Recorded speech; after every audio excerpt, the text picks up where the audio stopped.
Hola, bienvenidos a un nuevo video aquí en Caminando Entre Ideas. Mi nombre es Anaid, por si es la primera vez que ves uno de mis videos. Aquí les hablo de libros, de música, de ideas que se me puedan llegar a ocurrir. Como ya vieron en el título del video, voy a hablarles sobre este tema que ha estado rondando en mi cabeza ya algún tiempo. Para quienes ya me siguen, les puse a votación que querían ver primero, porque yo ya nada más tengo esta semana y ya regreso a la universidad. Voy a grabarles diferentes videos, empezando por este que fue el que ganó en la bonita encuesta que les hice en Instagram y en YouTube. Así que sin más, vamos a empezar con este video porque no me gusta hacer introducciones muy largas.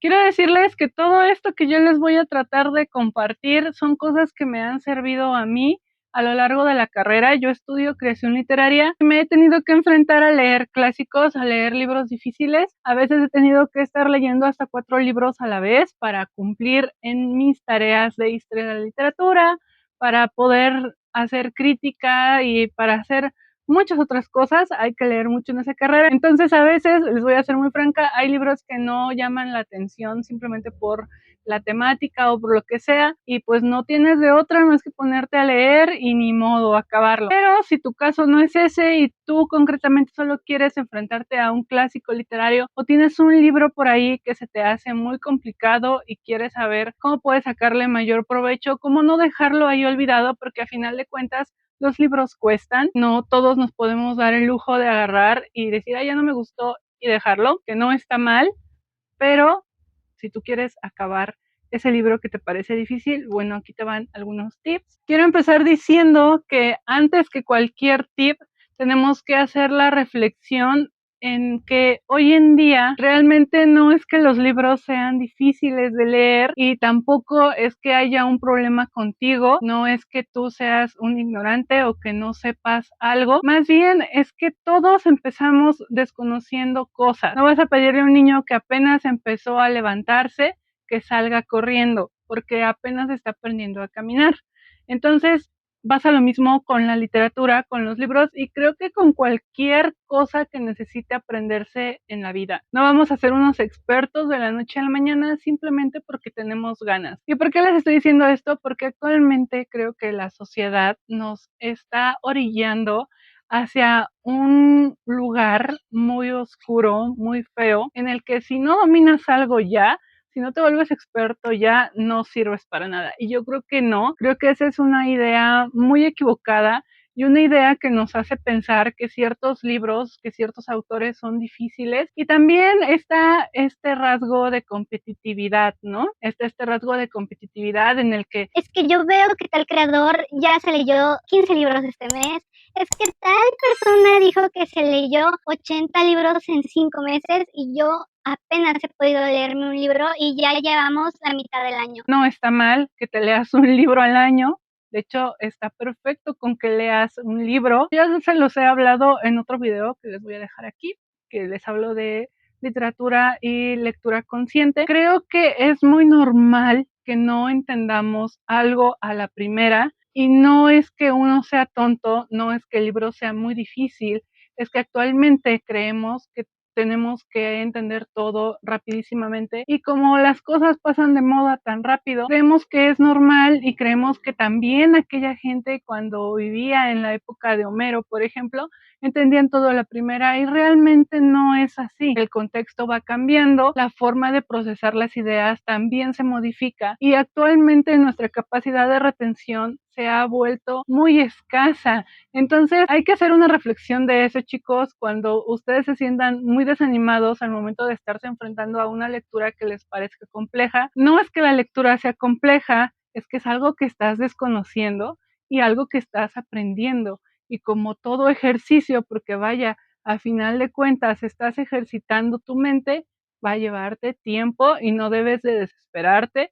Paciencia, por favor, eso es como que el primer tip, tener muchísima paciencia, tener mucho amor hacia nosotros mismos, hablarnos bien y no pensar que somos unos tontos porque no entendemos algo a la primera, ¿ok? El segundo tip que les voy a decir, además de la paciencia y de tener en cuenta todo esto, es que antes de leer un libro tenemos que investigar un poco la época de publicación, porque no es lo mismo leerte Herstropper a leerte El Quijote, a leerte La Ilíada, ¿ok? No es lo mismo, o sea, uno salió en el siglo, ¿qué fue? Siglo 8, me parece, siglo 7, no, sí, siglo 8 antes de Cristo, y pues el Quijote, vaya, es de la época de Cervantes, entonces no podemos comparar en cuanto a contextos, en cuanto al léxico uno de otro. Si leemos, por ejemplo, Herstropper, que tiene ciertas terminologías que tal vez Homero en su momento no hubiera entendido. Vas a ver qué tipo de lenguaje se utilizaba en aquel entonces,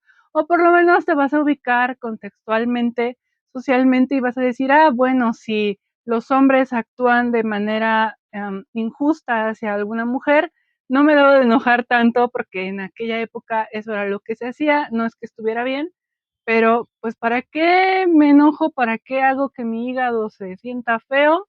Si puedo evitarme eso investigando la época, investigando el año, y si es posible, y eso es lo que yo les recomendé en el video que les hice de cuando leí El Quijote, investiguen al autor. Yo me metí a buscar el chismecito de Cervantes. ¿Qué cosas van a investigar del autor?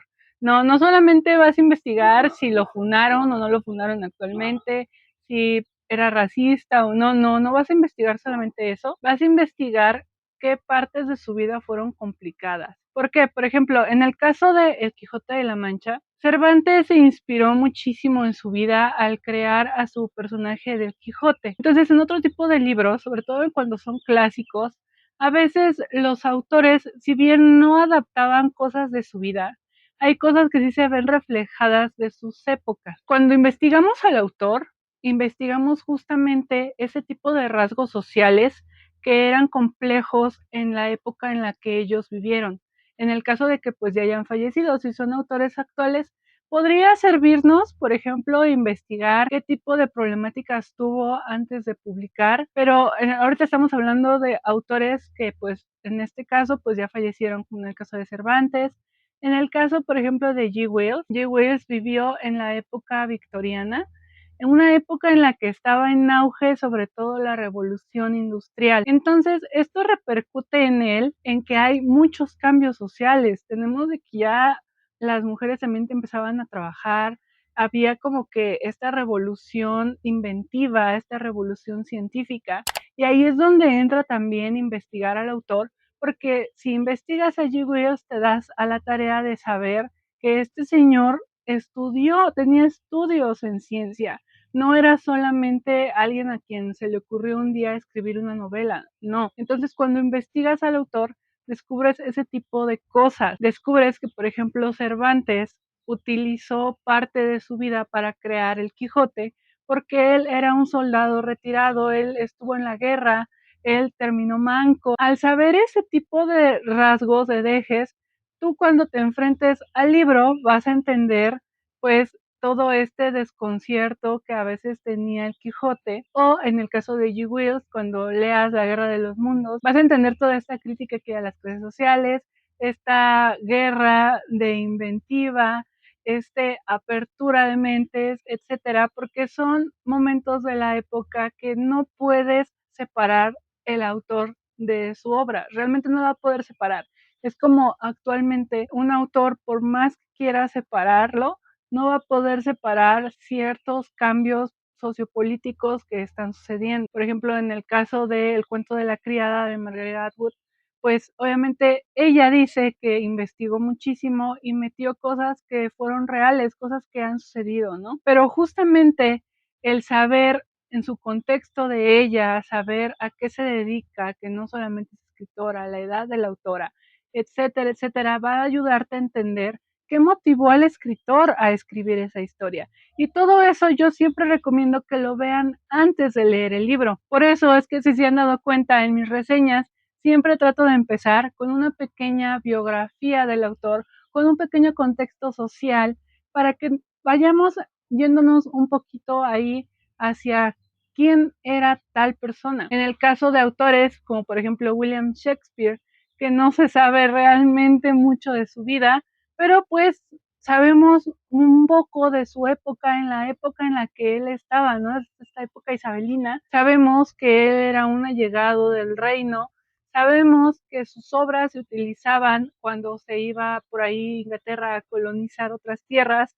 Entonces son ese tipo de dejes históricos los que nos importan, porque entonces ya cuando lo vayas leyendo vas a ir entendiendo un poquito la obra y vas entendiendo un poco el contexto. Y si se puede, aquí ya va otro tip: investiga si esa obra que estás leyendo fue un poco escandalosa en el momento en el que se publicó. ¿Por qué? Porque a veces hay obras que no fueron bien aceptadas o que ni siquiera hicieron ruido en su época y que cuando tú lo leas vas a entender muchas cosas, o que tal vez esa cosa, esa información que tú leíste de por qué fue tan escandaloso, por ejemplo, aquel libro de Lovecraft, pues vas a decir, yo quiero saber por qué, y eso te va a motivar también a que sigas leyendo el libro y a que no lo abandones tan fácil. Otra cosa que yo hago cuando voy a leer algún clásico, algún libro difícil, es investigar la edición que estoy adquiriendo, porque como les decía al inicio de este video, los libros no son baratos y a veces podemos cometer errores al comprar una edición de algún libro. Yo ahorita les tengo, por ejemplo, un ejemplo. Esta es la Ilíada de colección Fractales. Y aquí en esta edición tengo la Ilíada y la Odisea. Y aquí tengo la Ilíada, pero por Gredos. Sí, como pueden darse cuenta, creo que hay una gran diferencia, ¿no? Pero no se asusten. Aquí que investigué yo al momento de adquirir esto y por qué lo adquirí, la compré porque yo quería una edición en la que yo tuviera la Ilíada y la Odisea, porque pues son los dos libros de Homero, pero yo ya había investigado que, por ejemplo, esto había sido no escrito, pero ya había sido inventado en el siglo VIII y que estas obras se hablaban, no se escribían, y que pues al hablarse, al cantarse, estaban escritas en verso. Entonces yo me di cuenta de que esta edición está escrita en prosa, pero yo ya había leído la Ilíada en verso y yo quería pues leer algo de otra manera, ¿saben? Quería leer la Ilíada pero de otra forma. ¿Por qué es importante eso? Porque cuando yo descubrí que ya tenía esa otra edición en la que estaba todo en prosa, obviamente la forma de abordar la obra iba a ser muy diferente. En mi edición de Gredos tengo todo por verso, los versos están contados porque viene así de cuántos cantos son, cuántos versos son. Obviamente van a haber palabras que se repiten porque se intenta mantener la lírica y el simbolismo de Homero, pero cuando uno entiende que realmente estas obras, inclusive por ejemplo el Quijote, no fueron escritas tal cual para publicarse, sino que fueron escritas para tener un recopilatorio porque se decían, se recitaban oralmente. Sí, el Quijote también se decía oralmente. Entiendes que ese tipo de detalles son importantes y a partir de ahí tú ya empiezas a hacer como que una idea crítica de qué quieres o qué no puedes, conoces tus límites, por así decirlo. Entonces, si tú no estás acostumbrado a leer poesía, obviamente leer una edición de la Ilíada en la que viene muy acercada a cómo es la obra original, que es en verso, se te va a complicar. Pero si tú lo que quieres no es hacer un estudio académico de la obra, tú solamente quieres saber de qué trata, pues puedes ir y adquirir una obra que está adaptada, no recortada, de la Ilíada. Ahora, ¿cómo sé que una obra está adaptada o está recortada? Buscándolo tal cual en la página de la editorial. Si tú te metes a la página de Editores Mexicanos Unidos, hasta abajo, cuando te ves pues obviamente el catálogo y ves el libro, hasta abajo te sale si la obra es íntegra o es recortada. Esto mucha gente no lo sabe, pero realmente cuando tú te metes a las editoriales o cuando te metes a las librerías, ya sea en digital o cuando tú vas a una librería, tú puedes preguntarle a la persona, oiga, ¿este libro es íntegro o es recortado? Muchas veces ellos no desconocen y lo investigan en sus mismas pantallas, y muchas veces si tú no quieres ir a preguntar, puedes investigarlo así como yo hice en la página y ahí te va a salir si es una edición recortada o una edición íntegra. Ahora, ¿por qué a pesar de que esta es una edición íntegra está más chiquita que esta? Bueno, primeramente porque está escrita en prosa, no en verso. Al escribirse en verso, obviamente ocupa más páginas. Segundo, porque la traducción es distinta. Aquí se dan ciertos permisos para traducir, recortando obviamente los versos que les digo. Homero repite ciertas palabras para que sean concorde al ritmo y a la métrica, para que sea adaptado a la poesía. Y aquí, al omitirse ciertas palabras que se repiten, pues eso hace que obviamente el libro se acorte un poco, pero eso no quiere decir que la obra esté recortada. No está recortada, está adaptada para que tú la puedas leer de forma más sencilla, para que tú puedas comprenderla y para que obviamente no se te haga complejo al momento de leer ciertos simbolismos que pues ya vienen de cajón cuando uno está leyendo poesía. ¿Por qué es importante investigar la edición? Por eso. Ahora, cuando estamos hablando de traducciones, también es muy importante ver quién está traduciendo el libro. En el caso de Edgar Allan Poe, por ejemplo, las mejores traducciones son hechas por Cortázar, pero poca gente nos dice por qué son por Cortázar. Bueno, porque si bien Cortázar era argentino, por cierto, un saludo a Argentina. Bueno, él, si bien era argentino, su lengua materna, además del español, también era el francés, porque él nació en Bélgica. Su padre trabajaba como embajador y además él hablaba inglés. Se dedicó a estudiar traducción de textos, interpretación de textos, que no es lo mismo, y bueno, un gran etcétera, ¿no? Entonces, cuando tú investigas quién es el traductor, cuáles son sus credenciales, obviamente vas a encontrarte una traducción un poco más fidedigna viniendo de una persona que tenga un doctorado en letras británicas, si estás buscando una buena traducción de Shakespeare, a una persona que solamente pues sabe inglés y lo encargaron a traducir. Entonces, ese tipo de detalles son los que uno debe de ver al momento de adquirir un clásico o un libro que ya de por sí nosotros podemos pensar que es difícil. ¿Por qué les estoy dando estas dos opciones de, por ejemplo, gredos y de fractales? Porque yo sé que todos tenemos posiciones económicas distintas y obviamente va a haber gente que no va a tener el dinero para estar gastando lo que cuesta una edición de gredos, una edición cátedra, y ellos dicen, bueno, es que yo no estudio literatura, yo solamente quiero saber de qué trata, cómprate esta.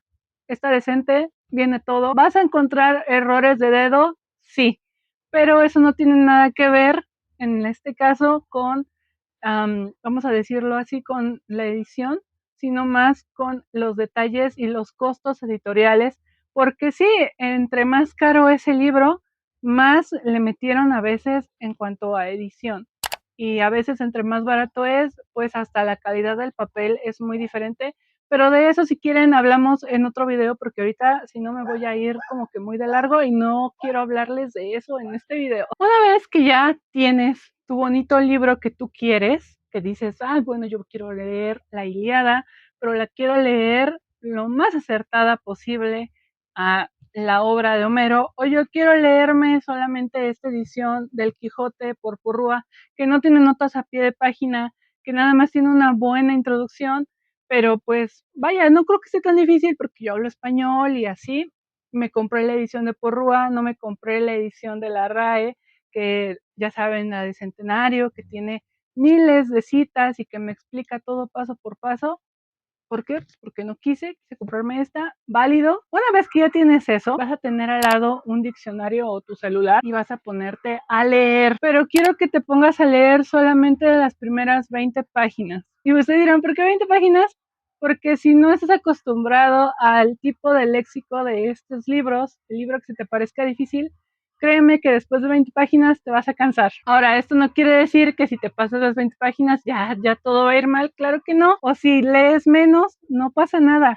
El caso es que tú vayas a empezar a mantener un cierto ritmo de lectura y que tú vayas entendiendo el ritmo en el que se está escribiendo la obra que estás leyendo. Ahora, ¿por qué el diccionario? ¿Por qué un celular a la mano? Porque a veces va a haber palabras que ya no estamos utilizando en nuestro español usual. Por ejemplo, en el caso del Don Quijote, hay ciertas palabras que yo a veces no entendía, pero porque eran nombres de platillos, porque eran nombres de herramientas, ropa o cierto tipo de cosas que obviamente pues yo no conocía. A pesar de tener la guía de mi profesora, pues a veces yo no entendía y tenía que buscar la palabra. Y aquí viene otro tip. No busques las palabras hasta que no veas que se repiten más de 2 veces. Más de 2 veces que tú ves que se repite, entonces sí lo buscas. ¿Por qué? Porque a veces nosotros vamos investigando las palabras y vamos pausando la lectura y eso va haciendo que nuestra comprensión lectora se vuelva más torpe. Ve leyéndolo y si de verdad vuelve a aparecer la palabra y sigues sin entender el contexto o qué significa, entonces ya la buscas. A veces me ha sucedido que yo estoy leyendo y lo buscaba y entonces decía, ya sé qué es, y me regresaba y más adelante me explicaba la propia oración, qué significaba la palabra. Entonces, no perdamos tiempo, de por sí nos está costando muchísimo tal vez entender ciertas cosas o entender el ritmo del autor, porque hay autores a los que como les gusta meter y meter y meter y meter contexto, y tú todavía vas a interrumpir esa lectura, vas a interrumpir eso buscándolo en un diccionario, pues no. Tenlo a la mano para que sientas un poco de seguridad, pero no estés buscando las palabras a cada rato porque eso solamente va a entorpecer un poco más tu lectura. Ahora, otra cosa que yo hacía cuando recién empezaba a leer este tipo de textos, no ahorita en la carrera, antes hace mucho, cuando recién me empezaba a meter, por ejemplo, con lecturas pues un poquito más complicadas, no sé qué ejemplos ponerles, pero por ejemplo, me acuerdo que leí el Cantar del Music.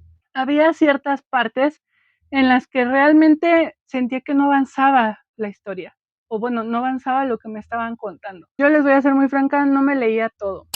¿A qué quiero ir con esto? A que empezaba la acción en la parte de arriba y terminaba hasta 2 hojas después. Entonces yo iba leyendo así como que por encimita y decía, es que esto es lo mismo, y me adelantaba y continuaba leyendo, o sea, continuaba que la acción siguiera, que la acción fluyera. Ya después lo releía y ya me aventaba todo eso.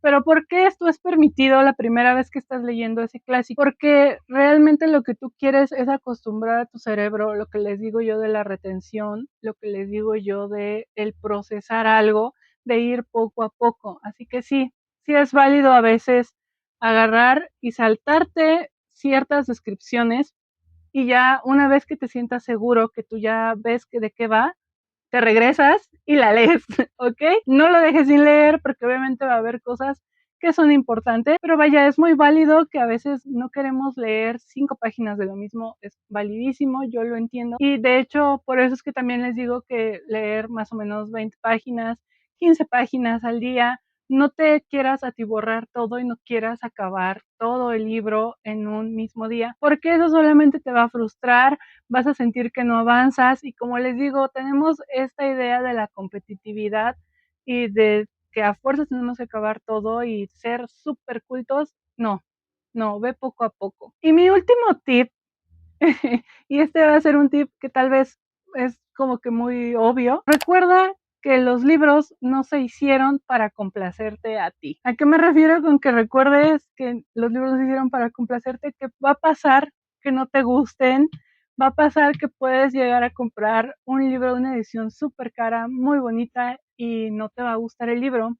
Y eso no significa que tú seas un ignorante, significa que no es de tu gusto y ya está, eso es lo que significa. Actualmente tenemos una idea muy capitalista de que el producto debe de adaptarse al cliente, de que el cliente tiene siempre la razón. Eso no pasa con el arte, chicos. Y la literatura es un arte. Entonces, cuando leemos algo, va a haber estas ocasiones en las que lo que leemos no nos gusta y está bien, porque realmente el gran éxito de la literatura es hacernos cuestionarnos cosas. Va a haber veces incluso en las que ni siquiera nos vamos a cuestionar nada, que vamos a decir, wow, ¿y solo era eso? Sí, recordemos que los clásicos son clásicos porque la gente cuando había un desastre agarraban esos libros porque creían que eran importantes y los guardaban, los recolectaban. Actualmente, ¿cuáles serían tus clásicos? Tal vez para ti tus clásicos sería Crepúsculo, sería Heartstopper, sería, no sé, Las ventajas de ser invisible. Eso no quiere decir que no sean libros serios, significa que son libros serios para ti y eso está bien. Al igual que para mí es muy hermoso releerme la Ilíada y ya leérmela en gredos y luego releérmela en una edición en prosa. me encanta leer los sonetos de Shakespeare, me encanta leer El Quijote, etcétera, etcétera. ¿Por qué les pongo estos ejemplos de estos libros?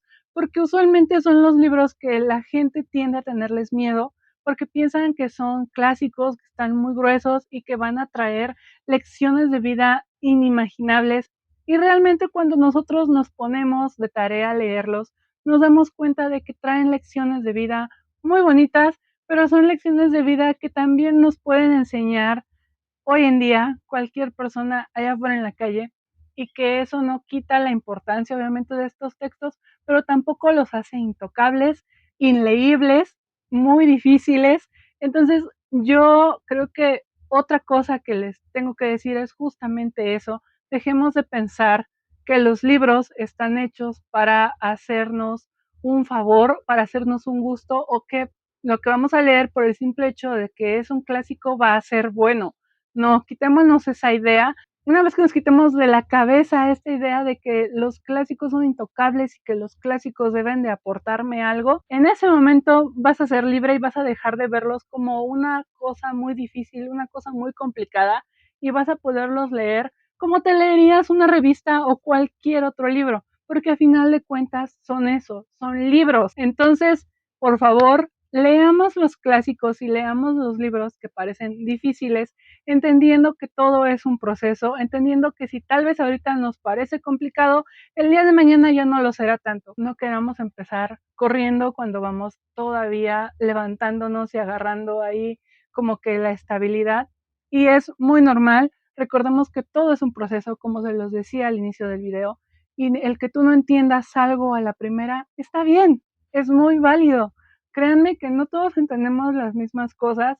Hay cosas que yo entiendo que ustedes no, y hay cosas que ustedes van a comprender a la primera y que yo puedo llevar años y todavía no entenderlas. Y creo que entender eso, comprender eso, procesarlo y hacerlo parte de nosotros es lo que nos puede ayudar y lo que marca la diferencia entre entender un libro o no entenderlo. Que tú entiendas un libro no quiere decir que te guste. Entonces, perdámosle el miedo a los libros que pueden parecer muy difíciles, muy complejos. Léanlos, tómense su tiempo, y también es muy válido decir no me gustó. Eso sería todo por el video de hoy. Espero que estos tips les ayuden. No sé ustedes qué piensan. ¿Ustedes agregarían otro tipo de tips? Estos son los tips que yo ocupo en mi carrera, y son los tips que incluso mis profesores a veces me ayudan para poder entender las obras. A veces tengo compañeros que no entienden la obra, pero cuando llegamos el profesor nos empieza a dar contexto del autor, de la época, y a partir de ahí empezamos a procesar y empezamos a entender un poco mejor estos textos. Entonces, traten de hacer eso con todos los libros que les parezcan complicados. El orden de los factores no altera el producto. Si no quieres investigar a todo el autor y toda la época antes de leer el libro, puedes hacerlo después. Si quieres conseguirte una edición un poco accesible o barata, también puedes hacerlo y ya después investigar por una edición un poco más complicada, más compleja, más cara, más con un papel más bonito, que no sea papel reciclado, etcétera. Puedes hacerlo. Cada quien sabe lo que hace con su dinero, su tiempo, sus libros. Entonces, creo que más que nada es esto. Regresemos a la lectura consciente. Y bueno, yo los veo en el siguiente video, reseña o recomendación, aquí en Caminando Entre Ideas. Si esta es la primera vez que ves uno de mis videos y te llamó la atención, suscríbete por favor, me ayudarías mucho compartiendo este video con alguien a quien le pueda servir, alguien que tenga problemas con entender algún libro. Y nos vemos, ya dije nos vemos no sé cuántas veces, pero nos vemos. Bye.